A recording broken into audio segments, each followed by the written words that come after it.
Hey guys, and welcome to Friday. It's a beautiful day outside. It is like 75 degrees right now. It's been in the 70s pretty much all day, except for this morning when it was like 50s and super foggy, but it eventually got super sunny and 75.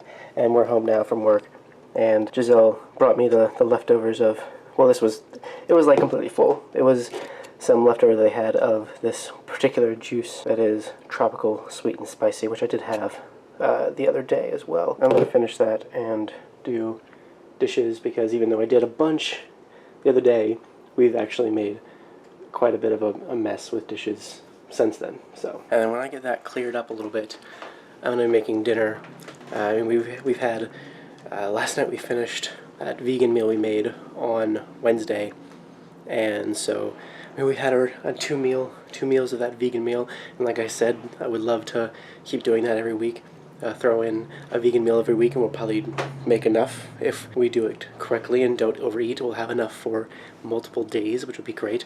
But tonight, before we had planned on making that vegan meal, that day, like, it just kind of happened. Like, we heard that morning that we were going to be doing that and taking it to the Fosters, and then we'll be eating it ourselves. And that day, I pretty much decided right then that I would love to do the vegan meal once a week thing. But before that, like the night before that, we were going to make something with these beef tips. Well, it's not beef. It's just like cubes of beef. That's basically what it is. It's round stew meat, butcher shop beef. We're like gonna make it Mexican style and put it in a tortilla, which would be really nice. Today was a long and very exhausting day. I just washed my face and I have a face mask on right now in case you're wondering what this grossness is. It's pretty late now. It's like 10 o'clock. I'm going to bed right now, hoping to fall asleep in the next half hour. Christopher is not in here because he fell asleep on the couch, and I tried to wake him up, and he woke up and talked to me and was like, no, I don't want to go to bed yet. And I'm like, what's the difference between you sleeping on the couch and coming to bed? No, I don't want to go to bed yet. So he's still asleep on the couch, and I'm just like, I can't force him to come in here. He's too big. So I'm not strong enough to move him.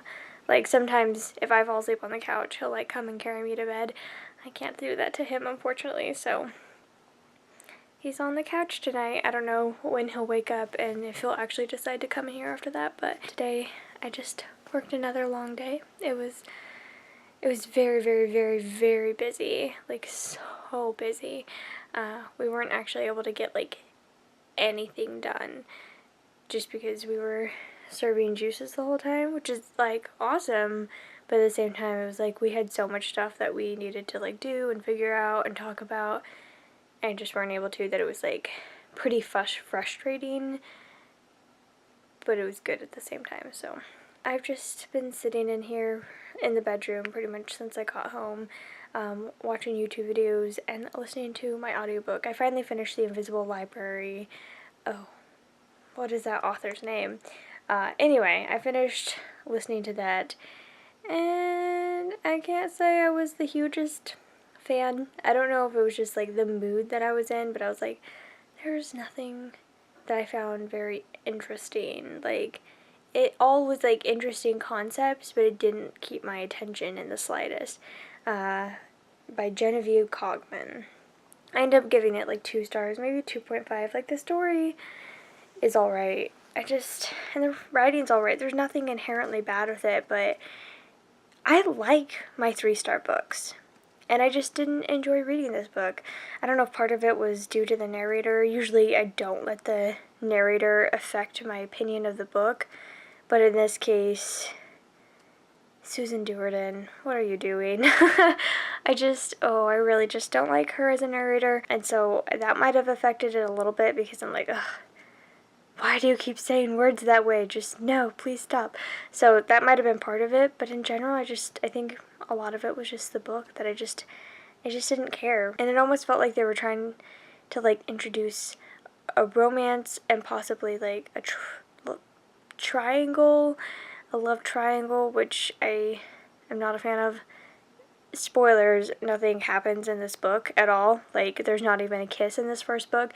So it was fine, but like, I felt like they were like building one up potentially, and that's something that I was just like, Why? Why is that necessary? Why is there romance necessary in this series at all? Like, I'd prefer it if those undertones hadn't been there at all. I don't know. It's just like, it sounds very similar. I've never seen this TV show, but it sounds very similar to the plot of the TV show The Librarians, which I'm not sure how similar they are, but from what I've heard of it compared to what I read of this book, they sound real similar. It's kind of like there's a bunch of different alternate worlds, but they're all the same.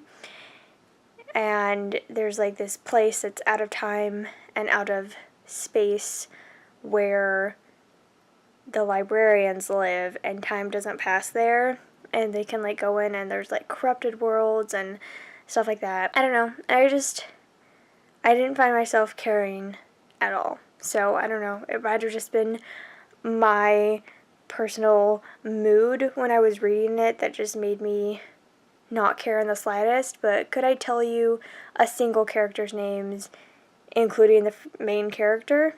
No. Could I tell you like plot points that happened? Yes. But did they invoke any emotion in me? No. So I feel like it warrants the 2 stars, and I have no desire to read the other books in the series.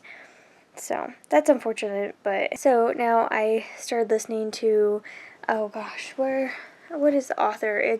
The book is How to Lose a Duke in 10 Days, which actually, that's a movie that I think is quite funny. How to Lose a Man in 10 Days. I really like that movie. I think it has some very funny scenes that I really enjoy. My love Fern. Anyway, so How to Lose a Duke in 10 Days is by Laura Lee I can't say her name. Girk, I guess. We'll call her that. And I'm actually enjoying it. I wasn't sure, like, it starts off and he's like practically dead and he's in Africa, and it's just like, what? But it's one of those like estranged spouses, like marriage of convenience, estranged spouses, and I'm actually liking it so far. I'm much more interested in this than I was in The Invisible Library, so hopefully this is better. I just didn't like the characters in that very much. I just didn't care for them at all. Okay, anyway, going back to this one. I'm liking it, and I'm like about 2.5 hours through.